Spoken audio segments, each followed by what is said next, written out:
This is Mall 205, located on Stark Street between 96th and 102nd Avenues in the Hazelwood neighborhood of Southeast Portland. While its anchor stores, a Target and a Home Depot, both do fairly good business, it's the space that's between them that is so striking. More than half the stores sit empty. Even during the Christmas rush, Mall 205 is primarily vacant. But beyond that, there's a certain odd feeling one can get as they walk through this stretch. I've felt this feeling myself a few times. A sense of unease, sometimes a desire to leave abruptly. I never feel like staying there any more than necessary. I had also started feeling this feeling long before discovering the history of this site where the mall now stands.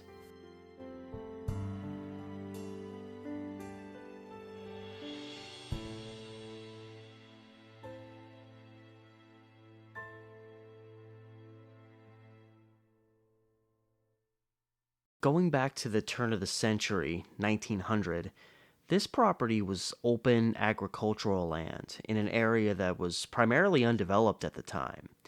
Lots of rural farmland. Just north of this area, near what is now 66th Avenue in Belmont, was the location of the Mount Tabor Sanitarium, later named the Crystal Springs Sanitarium. The main building, known as the Massachusetts Building, had been constructed on the west side of Portland for the 1905 Lewis and Clark Exposition.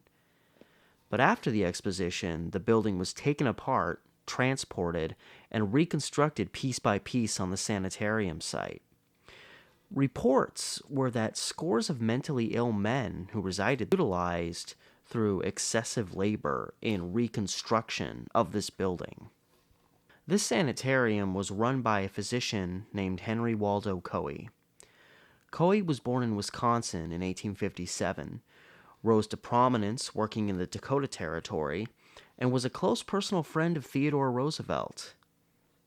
In 1890, Coey relocated to Portland, Oregon, where he continued his medical practice with a focus on mental illness, while also becoming prominent in local banking and politics. With his affluent status in the Portland area, one could presume he was a man capable of getting away with a great deal without facing any direct scrutiny. The Mount Tabor-based sanitarium on Belmont would relocate to a 47-acre property along Stark Street in 1910, the site where Mall 205 stands today. This open land would retain much of its farming potential, even as the hospital was being developed. In addition to medical wings being built, several housing structures were obviously also built, separating patients primarily based on their sex. By the time of this 1910 transition, Coey's Sanitarium had already come under fire. In 1909, they were investigated after multiple complaints came about regarding poor food, patients being used for excessive manual labor, unsanitary conditions, neglect, and mistreatment by the hospital staff. Despite complaints from more than a dozen people, a report produced by a special inspector cleared the hospital essentially of any wrongdoing. The report even dismissed hospital responsibility in the recent suicide of patient Martha T. Jenkins. After being left alone in a kitchen, Jenkins reportedly pulled out a knife and slit her own throat. In a 1917 letter, penned by Henry Coey himself, he claimed no suicides had occurred at his sanitarium, a statement that was obviously a lie. Another patient, Dave Murphy, also died on the property. His death occurred in 1908 after he was left alone in a bathroom. The wording in the special inspector's report about this case is really odd and even indirect about how exactly Murphy's death happened. It's uncertain whether he fainted and fell and that caused his death, or possibly a drowning occurred. He was in a bathroom and maybe he collapsed into a bathtub. You really can't understand based on the report's wording. And either way, this was a very troubling death on its own, potentially the result of non-attentive workers. And once again, it was explained away as just a simple accident. It seems all the claims were excused, but this would not be the last time that Morningside Sanitarium would come under scrutiny. In 1955, the hospital was investigated again as Coey's son Wayne was being scrutinized for using hospital money for personal means, including paying for vacations that his family went on. Interestingly enough, another complaint addressed in this 1909 report suggested that Alaskan natives being kept at the hospital who had been found to be sane were still kept much longer at the sanitarium. It's argued this happened because the more patients the sanitarium had, the more government money they were able to attain. This is primarily due to an agreement that was reached between the hospital and the territory of Alaska, which again, being in 1909, this was still not a US state. In the desolate world that was the Alaska Territory, mental hospitals were non-existent. Anyone suffering mental illness there had to travel at least to the state of Washington to receive help of any kind. And at the turn of the century, both Washington and Oregon started taking in many, quote, mentally ill people from Alaska. In Oregon, they were initially sent to the mental hospital in Salem. This was until 1904, when Coey's Morningside Hospital agreed, through a private contract with Alaska, to begin taking in their mentally ill residents. From 1905 till 1968, when the hospital finally closed, the hospital received anywhere from 3,500 to 5,000 Alaskan residents. And many of these residents weren't necessarily ill at all. In addition to those who had serious mental problems, Alaskan citizens would also be sent to Oregon for ailments such as alcoholism, deafness, not speaking the English language, epilepsy, and homosexuality. In the rough and tumble world of Alaska, potentially mentally ill people went before a 6-person jury, and if found to be mentally ill, they would take the long 2,000-plus mile trip, sometimes by dog sled, to Portland, completely unfamiliar surroundings, where many of them would end up spending the rest of their lives. During the 1955 investigation of Wayne Coey, further complaints arose regarding the hospital's treatment of its Alaskan patients. This investigation was relevant in the 1956 establishment of the Alaska Mental Health Act, which advanced capabilities there to address mental illness, allowing some of these Morningside natives to begin returning home. However, and most tragic, many of these Alaskan natives who died while still in Oregon were buried in cemeteries all around the city, many in unmarked graves. Most families of these deceased individuals were never contacted, leaving endless families to wonder what ever happened to their loved ones that were taken to Morningside. It's impossible to say for sure how many Native Alaskans died here, and there had been claims of multiple deaths of these natives while there. By 1960, Alaska had severed ties with Morningside, leaving the hospital very lacking in patients and struggling to stay open. By 1968, the hospital shut down, and the property was sold off. Lenrich Associates purchased the property and slated it as the site for a new shopping mall, Mall 205, which was built in 1970. Like many hospitals of the past, especially hospitals that house the mentally ill, the Morningside Hospital's history is a curious one, and considering how many residents died, literally hundreds, over the decades while staying at this hospital, including those like Martha T. Jenkins and Dave Murphy, who met with particularly tragic ends, no one can deny the location's potential as a haunted site. This brings us back to today, present-day Mall 205. What's interesting about this location is that despite being located in a bustling area, located near a freeway and public transit lines, and despite being the only shopping mall in all of Southeast Portland, The mall has never been wildly successful. Even at its peak, it never came close to reaching expectations.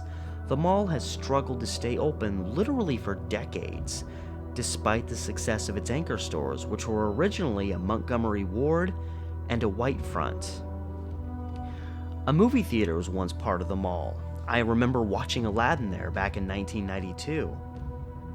Why has this particular mall always been so unsuccessful, even in the times when it really should have been? Were they just unlucky? Or is it something more? I don't claim to an absolute certainty that there may be a, so to speak, paranormal aspect as to the mall's, quote, bad luck that it's had over the years, but one cannot ignore the fact that it was built on a site with a controversial past, a past connected with death, some of which may or may not have been accidental. All across the planet, we've had crazy story after crazy story about the things that have happened, the crazy things, the often disturbing things that happen when we build on a property with a somewhat sordid past. And I can say for sure, personally, that I always feel a little strange wandering through this mall space, and I know for a fact that I'm not the only one.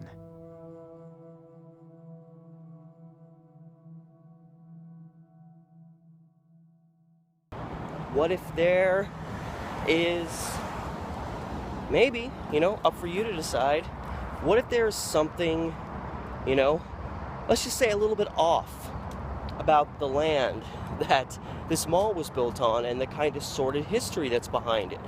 Honestly, knowing what I know, again, about old sanitariums and their practices, especially in the Pacific Northwest, it would not surprise me at all if there were at least a couple dead bodies buried in the ground under this mall. We are about to walk into the mall, and I'm going to show you. We're going to walk through the main hall part. It's a very small mall, so the hall isn't that long, but you'll get to see what it looks like on the inside and what I mean when I say this is a very dead, unwelcoming type place. Here we go.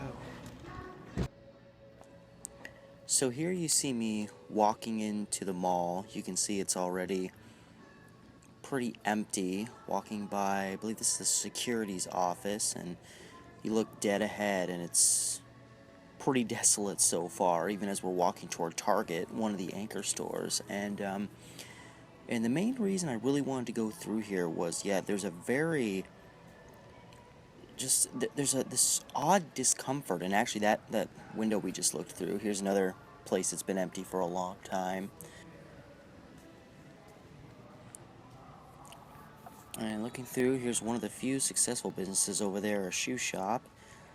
And as you walk through here, and I apologize, I was trying to be discreet. There's a lot of strange individuals, kind of like that guy right there, walking through here. You never know how someone's going to respond when you are just walking around in a mall filming people, and I wanted to get a lot of footage. And here's these collections of kiosks. There's like a couple of mid-mall kiosks, and there's the Bed Bath & Beyond.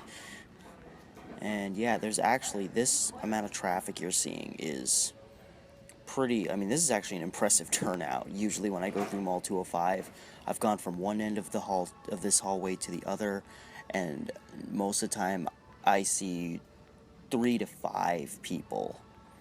And it's it's not a horrible looking mall. It's not a really great mall either, but it's just so desolate. And there's something just, when I walk through it, it's very oddly quiet.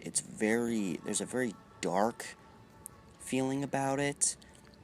In about a little less than a minute or so, you're going to see a set of chairs that are kind of more towards the other end of the mall, where the Home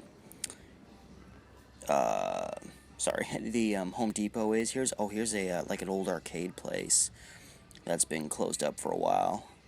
Kind of a cool color scheme, but closed off. This really is a dead mall. And this Blue Star place over here, my girlfriend personally told me that was open for what seemed like a week and then just closed, and it's been closed for a long time. Now we're about to turn the corner and see the seats that I was telling you about. Right over here, right around the corner, You see these kind of chairs, and there's a couple people sitting on them. Now, I've thought a few times about coming here to do work, but it feels like just as soon as I think, hey, this would be a cool place to come and do like paperwork because it's quiet, there's not a lot of people, there's a table, and a chair you can sit, relax. The moment I get that feeling, and here we are seeing some more just long time empty places, each time I've thought about that, I've thought about it more than once, the moment I think of it, I immediately I immediately just forget about it. Like it feels so. Here's this place that's open for magic shows once or twice a week, it seems. I immediately just say no because I get this weird feeling like it would be depressing to have to be here for a prolonged period of time. That's what I say when I say this place is kind of weird. It's just depressing. And for the record, that's about as hopping as I've seen this place in 5 years.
So this is essentially what the Christmas rush at Mall 205 is like.